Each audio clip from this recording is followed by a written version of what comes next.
Alright, good afternoon mga ka-sniper. Kamusta na kayo dyan mga ka-sniper? So ngayong November ay nag-Halloween.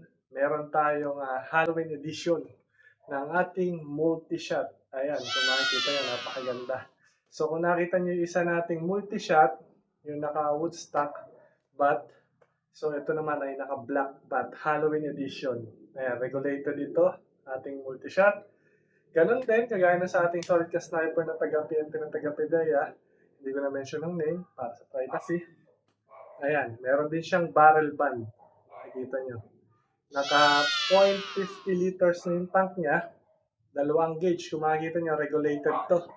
Regulated tong ating multi-shot unit.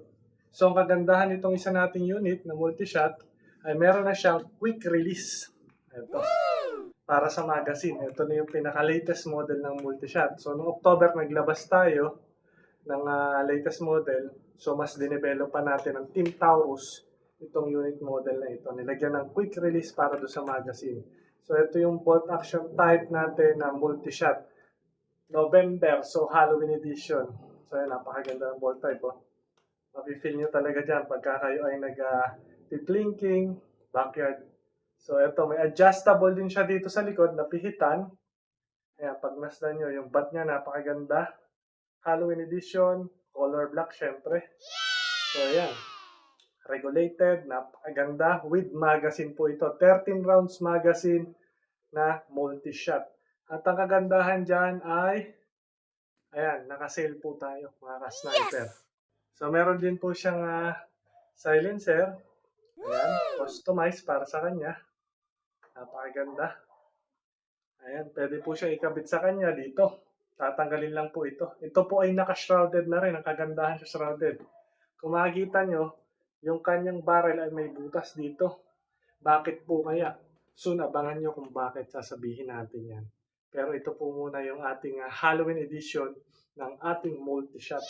Ayan. So, meron po tayo dito mga available din.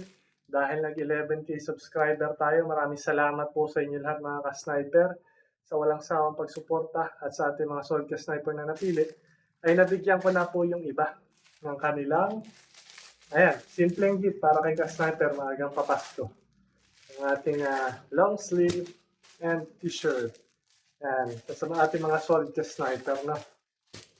Yan din, available din po pala sa atin yung ating mga accessories like bag. Ayan, available po yan kung gusto nyo pong mag-avail. Available po. So, shoutout din po tayo sa ating mga solid ka-sniper na nagpapa-shoutout dyan. Kung mapasin nyo, napaka-init, tanghaling tapat.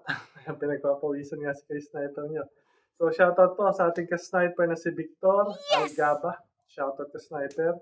Kay Pablo Cortez. Shoutout sa iyo, tatay. Kay Reynaldo Ariam. Shoutout po. Kay Jerry Alipio. Shoutout ka-sniper. Kay Bench Perido. Shoutout. Kay Jimboy Palomo, shoutout sa iyo ka-sniper Jimboy. Kay Rodrigo JR Malaki, shoutout ka-sniper.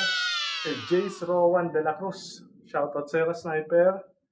At kay Patrick Anama Perez, shoutout sa iyo ka-sniper. Kay Julius Bruno 911, shoutout ka-sniper. Kay Noli Di Mapilis, ano to? Pagkaliwangan, shoutout sa iyo ka-sniper. Kay Jomaric Egloso ng Big Bro Indang. Ayan, shoutout kay Jomaric. Kay Jomark, ayan, Egloso. So, lagi tayo nandyan sa Big Bro Indang. Kay Jason Manalang, shoutout. Kay Gio Clay, shoutout kay Sniper. Kay Danry Palguera, shoutout kay Sniper. Kay sa ating team car, shoutout sa inyo team car. So, ayan mga ka-sniper, ito yung ating Halloween edition ng ating multi-shot. Napakaganda, regulated, kulay black. Ayan, napakaangas. So, yan. Naka-fine tuning, naka-regulated. Kaya the best to. So, yan lang muna mga ka-sniper. Ingat palagi and God bless.